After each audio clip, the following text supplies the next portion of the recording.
Tomorrow, many people will celebrate Juneteenth around the world, including here in Charleston. Today, I talk one-on-one with Elder Carlie Towne with the Gullah Geechee Angel Network for this edition of Quintin's Close-Ups. And if you haven't already, subscribe to my YouTube channel and like Quintin's Close-Ups on Facebook. Elder Carlie Towne. Yes. Welcome back to Quintin's Close-Ups. Thank you, Quintin, for having me. I'm so excited to be here. Oh, thank you. Likewise. I appreciate it greatly. You know, obviously, you're the founder and director of the Gullah Geechee Angel Network. Yes. You are the Minister of Information of the Gullah Geechee Nation. Yes. But let me pause, because obviously tomorrow the nation and the world are really celebrating Juneteenth. Yes. What does Juneteenth mean to you? Well, I was just thinking about that before you came. And what Juneteenth means to me is it's more of a celebration of how we got freedom. And Juneteenth is one way we got it, but we also, we rebelled and we took our freedom also. So I'm celebrating all of that. I'm celebrating the fact that we were strong and, we stood on our rights. Some of us stood on our rights to self-determination. So I'm really excited about the fact that we are realizing that we're free all the time, really, in the mind, because it's about the mind.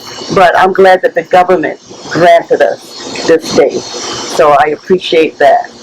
Now that you said that we have freedom in our minds, what's in your mind when you think of this culture? Oh, when I think of this culture, I think of all the things that my ancestors endured to be able to, for me to be here. So, I stand on their shoulder, I stand on their back.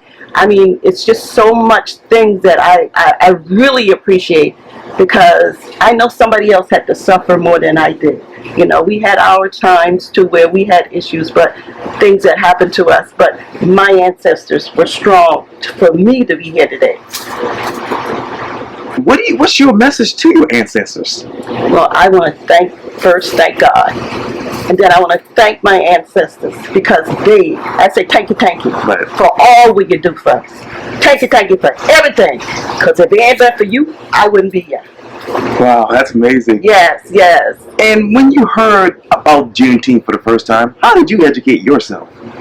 Well, basically, I educated myself, number one, by actually, I studied a lot, because I am very much interested in my people and the things that, we could do better to make ourselves better. So also the fact that, I already knew in my head that we had freedom. It's like it's innate, but then we were physically chained, so we had to have those removed. And when that happened, I was like, okay, this is really an amazing time for us, for the whole world, for America too, because not only have we been, you said, okay, we're going to make this a national holiday. Right. That really empowers people to understand more. So more people are searching to find out more about what is Juneteenth. So that's how I found out about it, is that I studied. Yes. I studied because and then we had some elders way back in the day that did Juneteenth. Right. Way back. I mean, way back, like in the 80s. I think it was like the 80s, really. And they would have Juneteenth celebration on Hampton Park. I think it was like the late 90s. Sure. Yeah, late 90s. And my husband and I would participate. Right. Yeah, so this is not new to me, because it's been going on a long time, but it's become more prevalent, and more people are paying attention to it, and that's good. What are those issues that need to be removed right now? What are those issues that need to be removed from? When you mentioned Juneteenth and being obviously free from most of the issues. There's a lot of issues, Quintin, and I don't, I try to find solutions to the problem.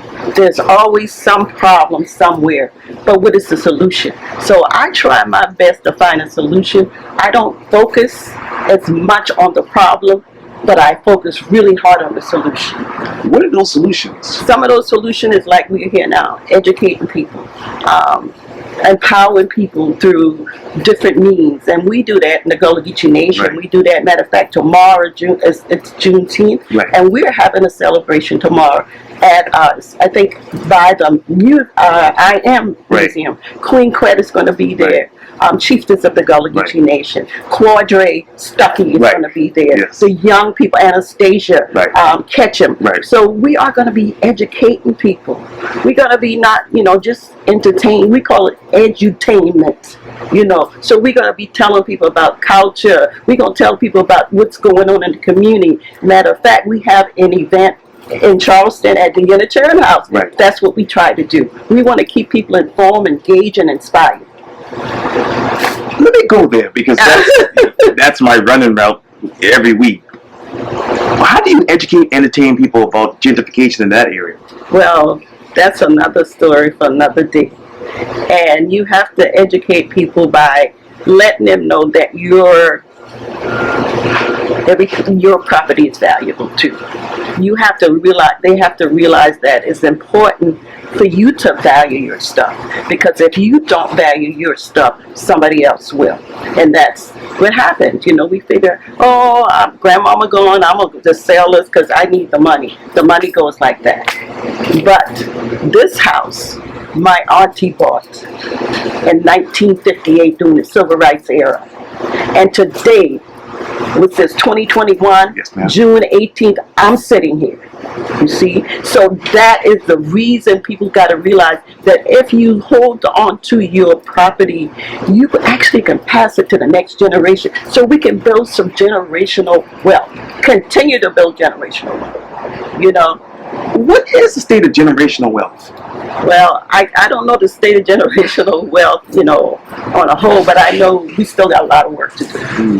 We still have a lot of work to do, but thanks to COVID, I am really excited. I see so many young entrepreneurs selling this, selling that. So that was a good thing, and it was a bad thing, because, it caused a lot of people to make transitions.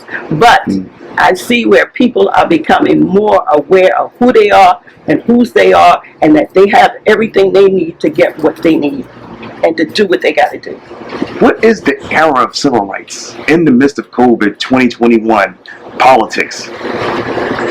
I don't get into politics because that's not my field. I stay in my lane, But as far as, there's a lot of rights. Now we're dealing mostly with human rights, because that's the issue right now. We're dealing with we're not in the civil rights era, we're in the human rights. And we stand on our rights to self-determination. So you got to do what you got to do for your community, because nobody's going to, I feel like, people are not going to come in your house and do what you need to do. You got to at least start it. And then people might come and help. But nobody's going to come just give you. You're going to have to find what you got within you and make it happen. And we're making it happen. We're making it. I'm happy. What's inside of you? What's your self-determination? My self-determination is, number one, God. And the inspiration that I got from my mother, who made her transition in 2019. She always tell me, she would say, Carlie, you got what you need. Everything you need, you got. If you ain't got it, go on your knees and pray. So, I took it a little further. So I pray, I meditate, I try my best to be the best human being I can be. But I am human. So I do have some, not so good days too. But other than that, I try to stay upbeat. I try to always see the glass full. I don't ever like to I don't ever like to think that the glass is empty or we don't have enough. I always think I got enough. And is that glass almost full when it comes to Juneteenth, civil rights, and self-determination? Well, it's getting there. It's getting there. We got work to do. We all got work to do. We can't do it by ourselves. We live in America. We have the Gullah Geechee Nation that's doing so much, especially Queen Quintin is doing so much with not gentrification, but climate change. We have those issues that we all have to deal with. None of us will be here, but we got to realize that we got things that we need to do to protect the water. Because if we don't, if the water go, we gone. So all of those things are still prevalent issues that everybody has to work on. How do you work on climate change with the Gullah Geechee culture? Well, I can tell you one thing. I know that we've been working with a lot of different people who who does climate, works in environmental issues, and educating ourselves. I had to get educated myself, and then educating the public by just having these events and letting them know and passing out flyers and doing something about it. Stop throwing plastic in the water, stuff like that. So those are some of the things that we do. You can start right in your own house, just making sure that you do certain things, turning the lights off, safety stuff, doing those little small things. We think we have to do big things, but sometimes it's just a small thing. But we work, especially Queen Crab works with a lot of different people that are working to make sure that we here in 2050. And what are those small things that you've learned about climate change that you now say, hey, I'm going to apply this to my life? Yeah, one of the things I learned is that you got to be proactive. You got to do something before the water rises. Right. And that's what we're doing, being proactive. Wow. Yeah. And what are those other proactive initiatives that we should be aware of coming forward from your organization? For my organization? Well, we are still on July 10th. Yes. July 10th, we are having an event called Stop the Bleeding, Start the Healing.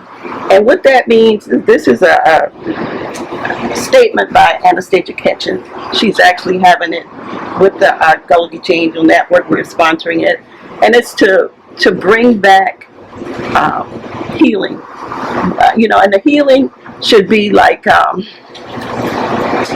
coming together, that now that we can come together a little bit more but still be safe, right? And understanding that we all have a purpose here, and that we all, if we're going to be here, we got to try to get along on this planet. And then we need to educate people about, you might need to have some, but talk to somebody if you've got something going on, right. And in our communities, we need more dialogue with the young people, how to have conflict resolution, sure.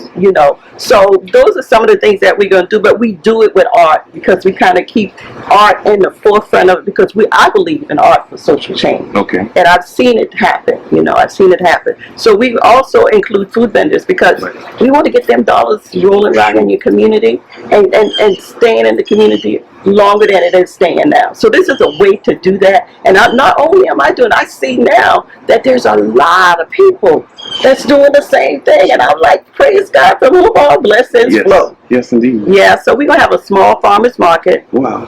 Poetry on the porch, right. Positive poetry, guest speakers.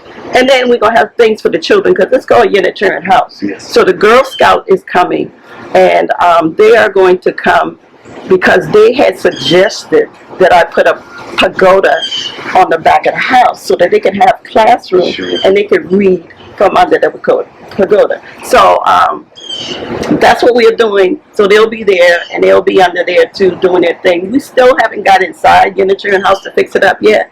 We actually still using what we got, and we casting our bucket where we at, and we're gonna just use the outside until we can't use it. We have a brother that's coming too called Brothers for Life, and he's working with young boys, and he's making an impact, because he's already, I think he said it started 2 weeks ago, and now he's already doing haircuts, right. and talking to the boys, and that's a thing that we need in our community, to have more mentors, sure. For our young people. So we're going to do all that now, and we're going to, people can come, anybody can come, because we want you to come and experience the culture. The culture is still yet alive in these communities, still alive. When you talk about those buckets, how many more buckets do you have to continue to cast? Oh, we got a lot of buckets to cast. We got a lot of buckets to cast, because like I said, we have to find solutions, and if it takes more buckets, well, then there will need to be more buckets. And remember, I have to pass this on. I can't continue to do all the things that I used to do, but I can do some. And in the meantime, there has to be some younger people that's willing, with the right mindset and loyalty, to carry on. Now, stop the bleeding, start the healing. Where is the bleeding when it comes to social justice? Well, the bleeding is really, with social justice, the bleeding is in the different things that happen that people haven't been able to solve yet. Those problems. The bleeding has been in our communities where we've had some violence. We have to address those issues in a positive way. And I believe that we can do it with some art, but it needs, some people might need other things too. Because when I used to do the plays at Formosa every year, people would come and they would come and participate. Some of them would come, wasn't having a very good day. But by the time we got through with the play, because the play is actually role playing, but they didn't have to do anything, they didn't have to act like anybody. I accepted them as they were, as who they are. So they were empowered. So they were like happy, and they forgot their problems. Even helped me forget my problem, because we had a way of letting out the negative energy, and bringing in some positive. And then when you get through with the finished product, when we had the day that we had to play, man, these kids, the young people and the adults were so happy. So those are some of the things that help us to stay where we need to stay at mentally. What are the examples of those arts that can actually solve social justice problems? Well, I think, like I said, I do the plays. I think art, we have artists who teach drawing, and some of those drawings can actually help people to get through some of the things, because you can actually look at a drawing of a person and almost tell what's going on with them. Now that's more on the psychological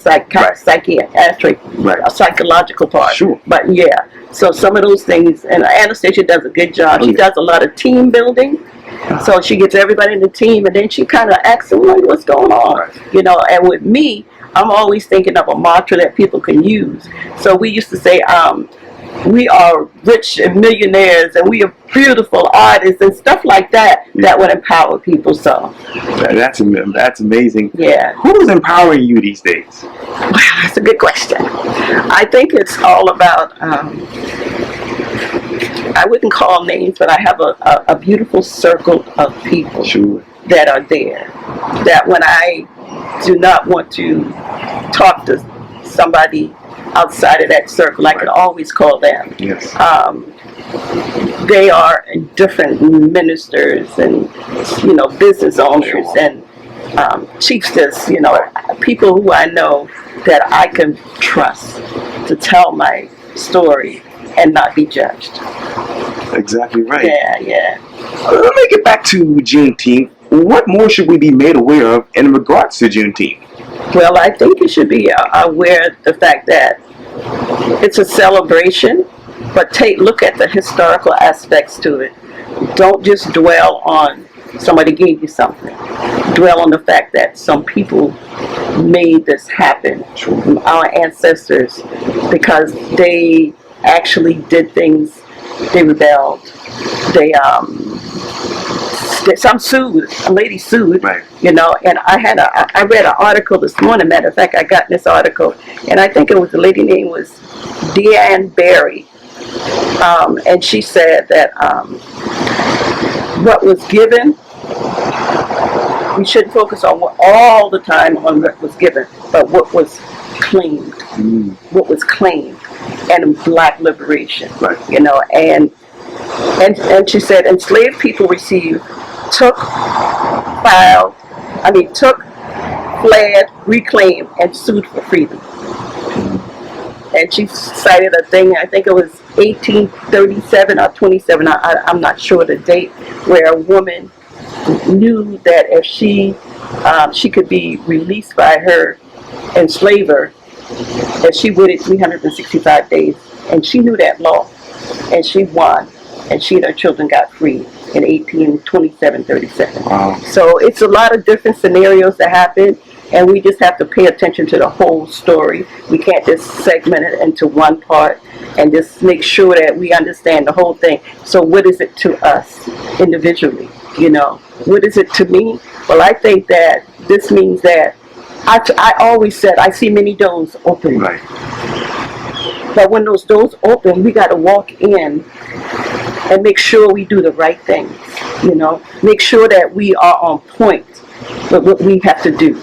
Don't forget that you got to go back to your hood, your community, and do things. Don't forget, those people that was there, because the time is going to come where we are going to, I feel and I sense this in my vision that everything is going to be just great. Just great. What else do most people need to claim right now when it comes to Juneteenth? Well, I think they just need to claim themselves, because we can claim all of Juneteenth and everything, but if we don't have it, if we're not on the page of self-realization, and also if we're not on the self-care. So if we can do Juneteenth and we don't take care of ourselves, physically and mentally, we won't have anything. So that's one of the things. Why do you think it took so long for some of us to find out about Juneteenth? I think because, well, number one, it wasn't told to people in Texas till 2 years later because somebody might want to have a little extra work done. For us here, I never really knew about it till the elders started doing it. I really didn't know. And I wasn't really that interested then, before that, because I didn't know. Right. A lot of people didn't know because we just, we didn't have Google. Right. And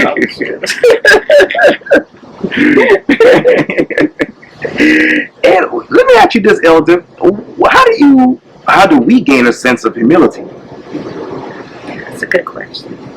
We have to work on self, because that's where it comes from. We individuals, but we all connected. But if we work on ourselves, because I too have to work on myself, even though, I'm an elder now and I'm much wiser, but there are times too that I have to sit down and say, okay, why is this happening? Self-reflection. Right. Why? What can I do to make this particular thing better? How can I get the strength to continue to do this thing? Because we can do stuff, but we got to sustain it. Wow. And how do you sustain that? Whew. Well, it takes a lot of energy, and I do have a lot of energy, as I was a person that always had a lot of energy. But as I get older, I still have some energy, not as much as I did before, because I've had so many things that, so many, I should say, issues that came up that I had to deal with. Sure. And I dealt with it. Right. But, that's how I dealt with it, just by being me. So, and that's all I can say. You asked me a question that was really deep. Well, Elder Carlie Towne, thank you so much for your time. And again, welcome back to Quintin's Close-Ups. Thank you so much, Quintin. I appreciate you so much. And I would like to see you tomorrow at Juneteenth. It's 12 to 3. And it's going to be over by the I think at 10 Wharfside. Right. Yeah. Right on the backside here. Yeah. And also, I'd like for everybody to for you to come out on July 10th, 2021, from 12 to 4. Stop the bleeding, start the healing. The UP program and the Gullah Geechee Angel Network got together and say, hey, since COVID is kind of, moving to us side, we have got to stop the bleeding and start the healing. And we are healing. That is great to hear. And I'll have you back on for this. Yes.